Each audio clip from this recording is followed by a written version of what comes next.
So I see myself in two areas: professional growth and then personal growth.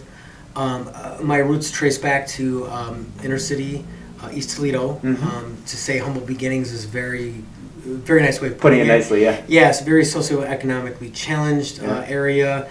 Some would describe it as deplorable conditions, broken home. My mother's side are Mexican immigrants. My mother and father had split up. I have siblings, and grew up public school systems, things like that. All those challenges that you have just in that network of inner city, lifestyle. Always growing up around drugs, prostitution, things of the most hot button issues. Violence everywhere. Everywhere, violence. Yeah. My brother and I were just talking about. I know I'm skipping ahead here. I apologize. Okay. My brother and I were talking about half the friends that we went to high school with in his grade, my grade, are either in prison or are now deceased. Wow. Yeah, from drug addiction, overdosing, to committing murders or being victims themselves of being murdered. Yeah. So very, very tough upbringing.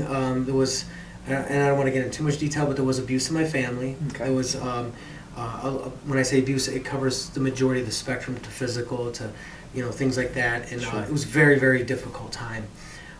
We had a strong mother that kept us in church, and I do believe that she was the core fiber that kept us together. And gang violence, all that. I mean, my brothers and I were jumped by gangs and so on and so forth. Had a stepfather. He came and went. My family split up. The broken family split up even more. Yeah. I was homeless for a short stint at the age of 14. All right.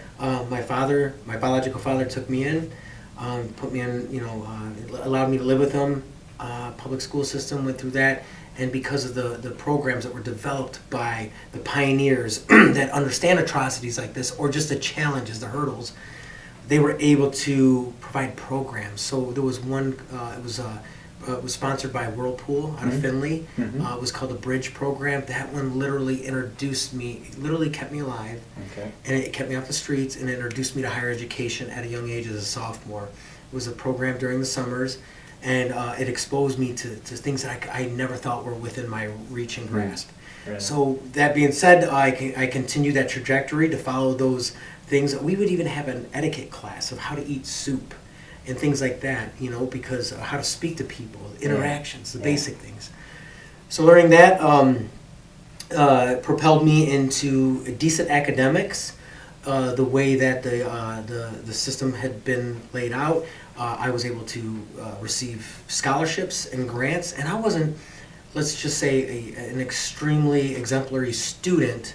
I didn't have a 4.0 or anything, but I was among a minority group that really worked hard, and that hard work was recognized, and they paid for my education going into Bowling Green State University. Outstanding. Yeah, I still had to work, became a young father due to lack of education and maybe mentorship.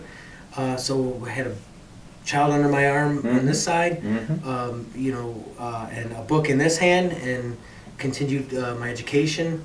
Took the fire department exam when I heard about that, and then got in the fire department. But there were so many other levels of challenges. Then I dealt with systemic racism from in the department. Oh, absolutely. Got on, in the city, and I can tell you, are there racist people in the city of Toledo? I'm sure there are. Yeah. But is it a notoriously profound acceptance or the existence of it? Absolutely not. Right. No, this city has been, the leadership has been very, very good over the last course years. I've worked for the city for 22 years. Okay. I was on the tail end of a lot of that stuff that was considered acceptable. I was told I didn't belong here. I was even called derogatory names where I came from and all that. And my specific heritage was attacked. Yeah. But I persevered. I stuck to the grind. I found mentors. They put me underneath their wing, and I would then later learn how to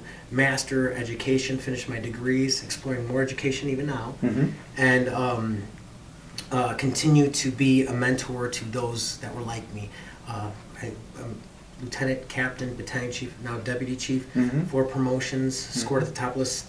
I also have learning disabilities, so if I could do it, anyone can do it, and that's where I'm at now. I'm Every time I went through promotion, I wanted to impact the way we hired so people wouldn't have those experiences.